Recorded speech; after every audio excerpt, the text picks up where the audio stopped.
As Dr. Clark mentioned here, I am Nicole Karst, and I've developed a series of a few different topics that are correlated with the holidays. There's a lot of different drinking holidays that we have, and you know what? Sometimes every day in between can just be an excuse to use substances.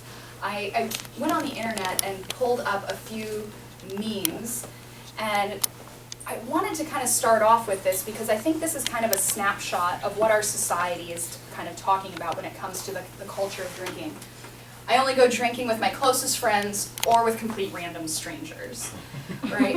And you know, we can get a chuckle out of that, but there's kind of some sadness underneath that as well, you know? And that's kind of what I was hoping to capture, is the culture around why we drink when we drink.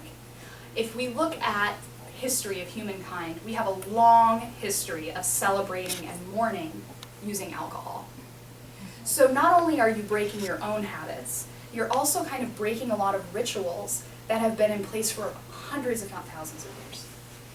And one way that people deal with these kinds of things is through humor, even if it's not really that funny. The next one, I think the holidays are a wonderful time for drinking, and also after and before and all other days.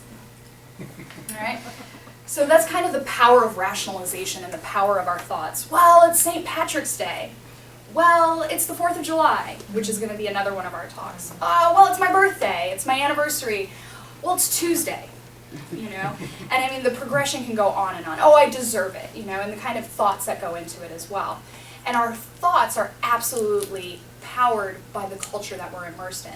So much like our minds have a tendency to kind of go to what's wrong with a situation and how we have to actively seek out what's right with situations, you know, our minds will automatically go to, well, it's St. Patrick's Day, well, it's the Super Bowl Sunday, of course I'm drinking. Of course that's what I'm doing. It's almost like it's just a knee-jerk reaction. So it takes a lot of effort to break that reaction and to try something different. And that's what I'm hoping we can talk about today, is how do I make new traditions around these holidays? How do I find different ways of celebrating these kind of times of the year? Well, the first way is to actually figure out what is St. Patrick's Day about anyways, and a lot of people don't know. So we're going to talk a little bit about that. We're going to talk a little bit about Irish culture, not for this being a history lesson of Irish culture, because that's definitely not my area of expertise, but rather to kind of pique your interest into what am I actually celebrating? Instead of going into autopilot and just celebrating with a green beer, because that's what you do. That's what they're doing in Ireland, right? Well, it's not. It's actually not what they're doing in Ireland at all. So this is about kind of the social drinking. And here, I wanted to talk about, why do people drink? What reasons do they tell themselves that they're drinking? And I found this really neat article that looked into kind of how society has developed around drinking. Well, if you think about it, like you go to a pub or you go to a bar and there's a giving and receiving. It's, oh, I got this round, you get the next one. It's this giving and reciprocation. It's connection. It's connecting with people. And sometimes it can be very challenging to connect with people, and even terrifying to go out and to let your guard down and be open and vulnerable. And it can be a lot easier if you have that liquid courage on board. So then, oh, I'll get the next one, I'll get the next one. And then it feels good, we feel connected, we feel like we're sharing and we're being honest. And then all of a sudden, we lose all those memories because now we've drank to excess. Because that's what you do on St. Patrick's Day, right? You drink to the point of blackout. And that's really the unfortunate thing, that's what American culture has become. People are gearing up for that night of drinking, rather than going, what is it that I'm actually celebrating here? So we talked a bit about that. So if we were to focus instead on the social gathering, the reason we come together, instead of the drinking, then it may become a little bit different of a celebration. If we focus on the social experience and creating an experience that's worth remembering, that might change the way that St. Patrick's Day feels. To kind of give you an idea of what St. Patrick's Day means for me, I celebrate for a very different reason. On March 17th, I asked this gentleman here if he'd like to be my boyfriend. And he said, you need to sleep on it. You go out and hang out with your friends and you have a nice time tonight, and if you feel the same way in the morning, my answer is yes. So St. Patrick's Day now symbolizes to me the considering of joining lives with this very amazing person who I've now been with for 7 years. That's what I'm talking about with creating a new experience. It's actively going out and making new memories that are worth remembering. That's what it's about. And it doesn't have to be about St. Patrick. You know, especially if you're not Irish and you're not Christian, then what are we doing with that anyhow? You know? So, W.B. Yeats was a very famous Irish poet. Happiness is neither virtue, nor pleasure, nor this thing, nor that, but simply growth. We are happy when we are growing. So I would challenge all of you to think, how can I grow this St. Patrick's Day? How can I grow any holiday where my mind goes into autopilot and says, oh no, no, no, we're drinking, this is what we do. We grow when we go against what we do in autopilot, when we try something different, when we shake things up a bit. You're building more neural connections when you do that. And it's not easy. It's an active process. But one thing that's constant in life is change. And when we try to pretend that it's not there, and we try to fight against it, it's much like trying to swim against the undertow. So who is this St. Patrick? Anybody have any ideas? I have a few clues up there. So St. Patrick was not Irish. They're not even actually sure where he was born. They think maybe England, maybe Scotland. And when he lived a life in a family of aristocrats. He was raised Christian, but he really wasn't into Christianity when he was a kid. When he was 16 years old, he was abducted by Irish raiders and taken to Ireland, where he was held captive for 6 years. And it was in this time that he found his true connection with Christianity. What an example, and what a really amazing story. It's not until we're faced with really challenging circumstances and we've lost everything, or at least anything more than we were willing to lose, that we're really kind of faced with, who am I and how am I wanting to grow? How am I going to deal with this? Well, for him, he connected with his Christianity. And then one day, he heard God speaking to him, saying, hey, it's time to go home. So he walked 200 miles to the Irish coast, got on board a ship, and made his way home to who knows where, because nobody knows for sure. It was a place called Bonavem Tabernai. It was in one of his books, and I have no idea where that is. He was born in 386, to kind of give you an idea of the time period. And then after he returned home, he couldn't get Ireland out of his mind. I'm sure you've seen the beautiful landscapes of Ireland. It's not called, what is it, the Emerald Isle for no reason. We'll get into that too. But then an angel came to him and said, hey, you know what, you need to go back to Ireland, and you're going to go back as a missionary. So he decided to go back and study and become ordained as a priest. And then he returned to Ireland and traveled around Ireland for 40 years, converting pagans to Christianity.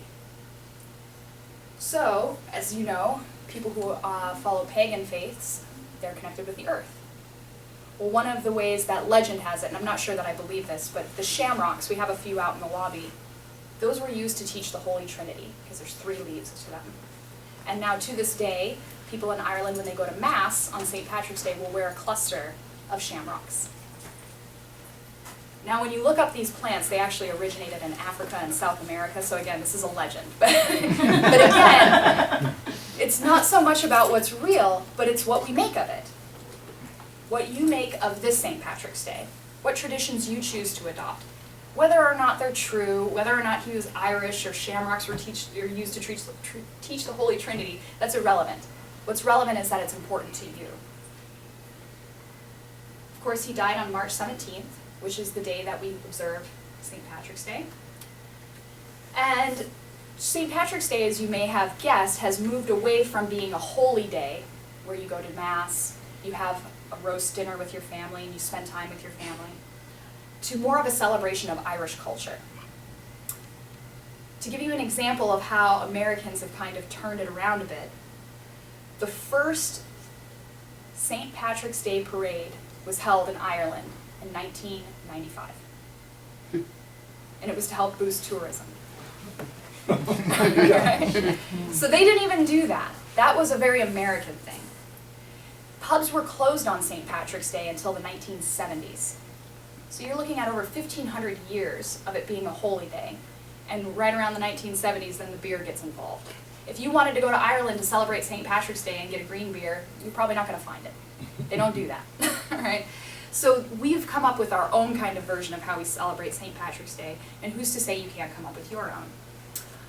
The Irish flag, this is something I found was really very interesting, is the green represents the Roman Catholic majority at the time. The flag was first kind of used, I think it was back in 1927. The orange side represents the minority of the Protestants, and the white represents the peace between them. Now we can honor this symbol and apply it to ourselves as well. If you were to imagine there's a part of you that wants to celebrate St. Patrick's Day with green beer and do the American thing, and then there's a part of you that says, no, I'd like to celebrate this with a clear consciousness. And in between there, you can find peace by finding different ways to celebrate. So this is a traditional mass in Ireland honoring St. Patrick. And they really don't wear green on St. Patrick's Day, so I'm bucking the norm today to kind of for the season. And again, we talked about how it was a holy day of obligation. You went to mass, you didn't go to the pubs. And yeah, I actually covered all of this already.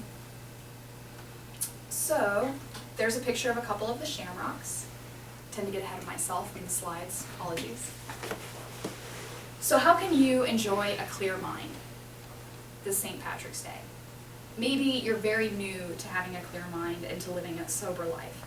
Maybe this is day one of sobriety. But what a great way to celebrate.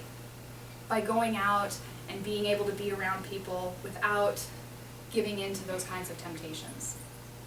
I was even tempted to go on the internet and try to find like embarrassing pictures of people celebrating St. Patrick's Day, right? You might be able to be the person that saves a life by driving them home. It can take on a whole new meaning if you let it. Traditional Irish music, there was some that we were playing in the waiting area before you came in by Lorena McKenna. She's a historian who did a lot of research on Celtic history. Get lost in that. Your tradition could be that you go to a traditional Irish music festival every year. You may try a traditional Irish recipe, which somebody just told me that like corned beef and hash actually was something that they don't do in Ireland, or they didn't at the time because cows were too expensive. So they would actually have sheep instead. You may plant your own shamrock plant. You know, there's all sorts of little things that we can do. Another thing I came across while trying to get ready for this presentation was I wanted to know what's out there for people who want to celebrate in a St. Patrick's Day sober. There's not a lot. New York City has a great organization called Sober St. Patrick's Day, where they say we're not chastising people who want to drink on St. Patrick's Day. We just encourage people to find different ways to celebrate, and that it's not all about that. There's no San Diego chapter to that. Maybe that's how you start celebrating St. Patrick's Day. Maybe you're a part of that. Even if it's getting a small group of people together and say, hey, let's make this about something different. You start it with 2 or 3 of you, and before you know it, you may have a huge group of people.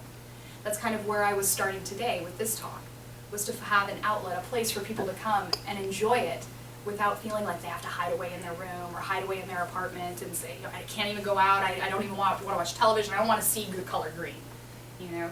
And in the beginning, that might be best.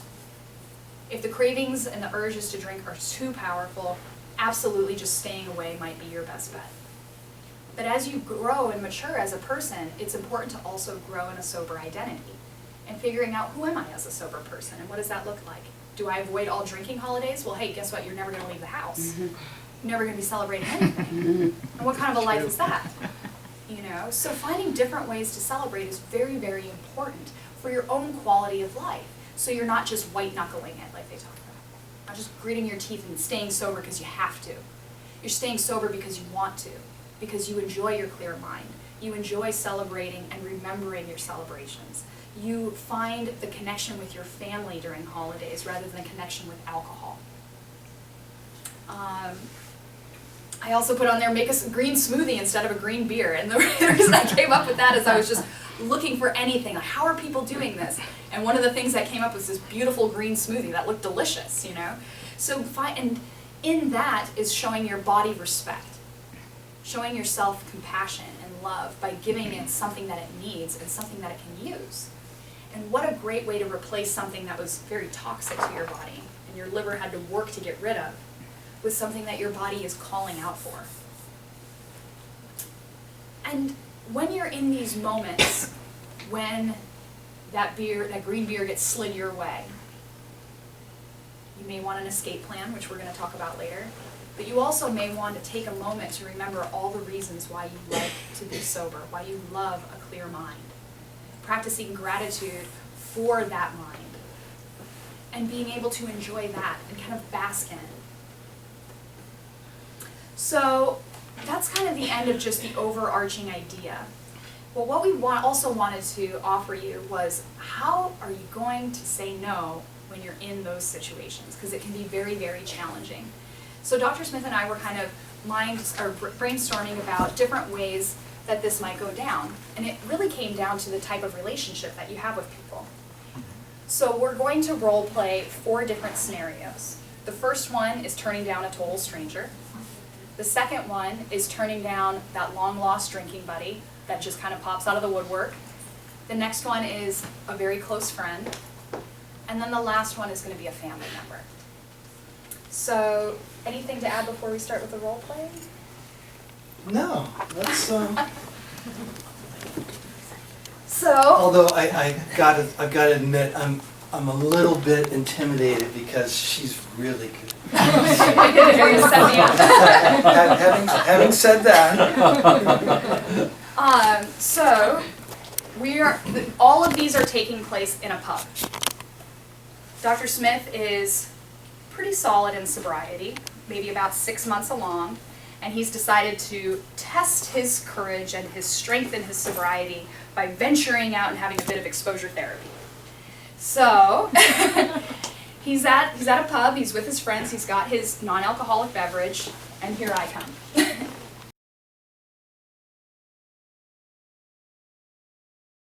Hey! hello. Hold on. Shut up. I'm sorry. I don't typically do this, but I just like to buy you a drink. Oh well, that's so nice. Yes. But you know, I have a drink. So Oh, what are you I'm drinking? all set. Oh, you know what? I'm not drinking alcohol tonight. Ah, that's boring. Oh no, really? Hey, have you seen those commercials where all those hot girls are singing "I Need a Hero"? Yeah. I'm the hero. Oh my God, you're our DD. Yeah, designated driver. Now we need a round of shots. All right. So designated driver. That's you can't argue with that excuse, you know. And then you're the hero. Yeah, and I really didn't want to look that bad in front of this girl who's telling me I'm not bored. I had to think of something.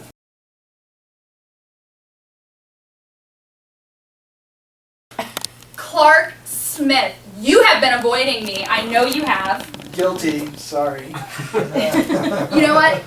This is a cause for celebration. I'm gonna get us a pitcher of beer. Pitcher of beer, 2 glasses, this way, whatever, the highest percent, it's fine. It's fine. You know what? I'm not drinking tonight. What? I know. That's Isn't that ridiculous. It's crazy. I had a meeting with my doctor. Yeah? And he told me I've got to make some changes. So Maybe we hit it too hard, huh? well, I would like to think of it. I'm going for more health, more happiness, etc. Trying to get fit. Yeah? So it's not a bad thing. Get fit, huh? Well, Yeah? you look great. You don't have to worry about that. But me, I've got to work harder. I did get fired from my job. Oh. I mean, I wasn't drunk. It's just really, really hungover. Oh, I'm sorry to hear that. And I mean, it smelled kind of bad. So, but, well, good for you. Good for you. Well, it sounds like maybe you're thinking about making a change yourself. No, no, I can't do that. Are you crazy? All right. Who would I be without my beer? Yeah, well, Anyhow. employed. Sorry,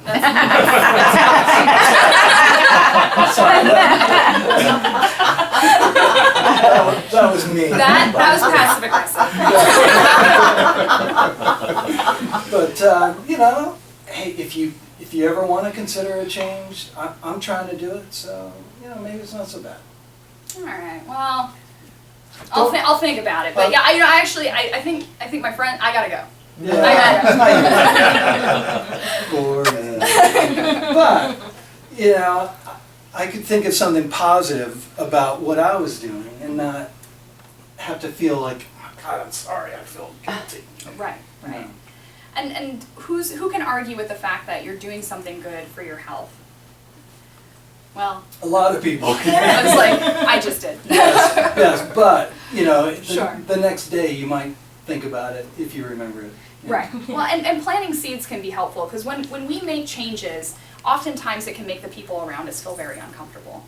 And kind of anticipating that and just being ready for it can also be important.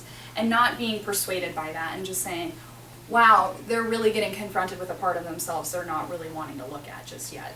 You know, and having some respect for that and just saying, okay, that's where they're at right now. They know where I stand and they know they have somebody if they want to reach back out again.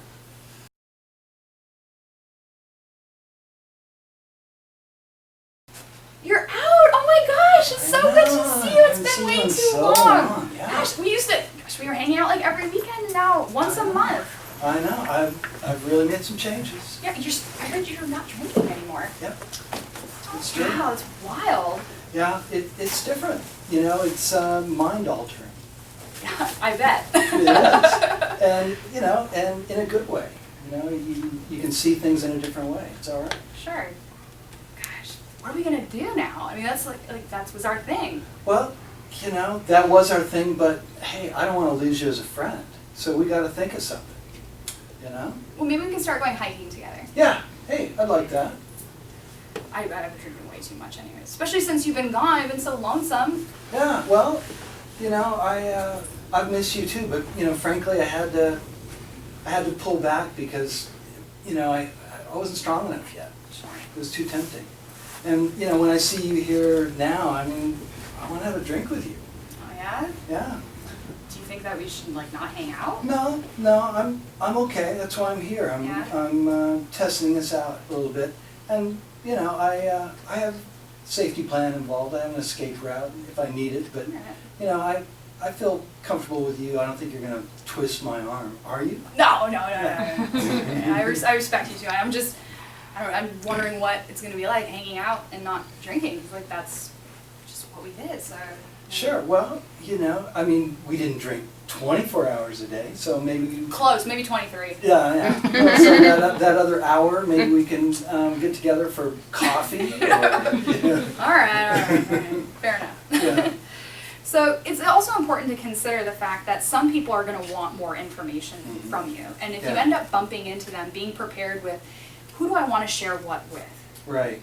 You know, and who's going to be able to hear it is also important. And picking time, the timing of it can be really important too. And like the girl that ran into me and I've been kind of avoiding, and you know, we're not that close. I didn't want to reveal too much. But you know, with a close friend, you know, you don't want to lie to them. On the other hand, you can just say designated driver or doctor's orders or.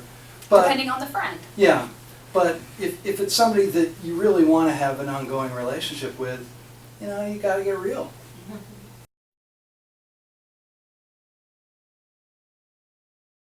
It's my favorite Big Blue. Kelly! Oh, I love you so much. I love you too. It's so good to see you. Yeah, I didn't know you were going to be here. Yeah, well, I thought I'd surprise you. Yeah, well, I hope you don't think you know, this is non-alcoholic, so I Yeah? don't want you to worry about me. Well, I mean, I gotta say I am a little bit worried. I mean, this is your Yeah. third rehab, and you kind of just been doing it to get mom and dad off your back. Well, you know what? I think that's true, but I feel different about it this time. Yeah? Yeah, you know, and I'm not here to drink. I'm not here thinking about drinking. In fact, I got a posse over there. It's those those wild and crazy guys with the leprechaun hats, Yeah. all sober. Can you believe that? That's amazing. Yeah. I know. Wow. They Where'd you don't- meet them? I know they don't look sober. But I met them in AA. Wow. Wild and crazy guys, they know how to have a good time. And they're not bothered by like being in a pub or anything? No, I mean, well, they came here to support me. That's really cool. Yeah. So, yeah, I'm trying to get serious about it this time. And Yeah. and I'm seeing some positive stuff about it instead of just, like you said, getting mom and dad off my back. Yeah. And I know every time I get off the phone with mom, I'm going straight for the fridge. That woman drives me nuts. Yeah. How are you dealing with her being sober? She's, Well, small doses yeah? is good. I'm always have something to do in 5 minutes, so I have to get off the phone. I'm stealing that. Well, she might catch on. No, that's all right. That's all right, because it doesn't work. You still have to spend a half an hour, but still, you know, it's better than an hour. Yeah, or two. Yeah. But, yeah, so, Well, I mean, if anything I can do to support you, or you know, if you ever need anything, I'm happy to, you know, put it aside and Yeah. you know, we can have a sober day. yeah, thanks. You know what? I feel good. Yeah? Yeah, do I look different? You look amazing. Yeah, thank you. I thought so. So, of course, when you are talking with family members, depending on the family member, he may not have had that same conversation with our mother. You know? So that may have gone very, very differently. So kind of being realistic with yourselves about how kind of handle the information that you're going to be giving them. Now, in my mind, our mother was an alcoholic as well, and was drinking, and it was very difficult to connect with her because of that. So she may not be may not be very receptive to another bout of treatment, and may even kind of sabotage a little bit. Well, you know you're going to relapse. Right. You know how's this going to be different from any other time? You know I can't believe you. The anger, you know, especially if it hasn't been worked out. Yeah. Absolutely.